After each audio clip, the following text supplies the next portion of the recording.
ভাইয়া, উনি তো ঠিক কথাই বলেছেন। আমাদের সকলেরই উচিত একজন আরেকজনকে সম্মান দিয়ে কথা বলা। সে হোক বড় বা ছোট, কে কি করলো বা না করলো, এইটা দিয়ে তাকে যে সম্মান দিব কি দিব না, এটা আসলে বিচার করা যায় না।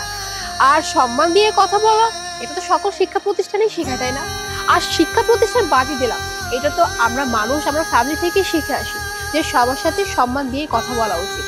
আর ভাইয়া, আপনি সত্যি ওনার সাথে একটু বেয়াদবি করে ফেলছেন। আমার মতে কি, আপনার উচিত ওনার কাছে ক্ষমা চাওয়া, সরি বলা।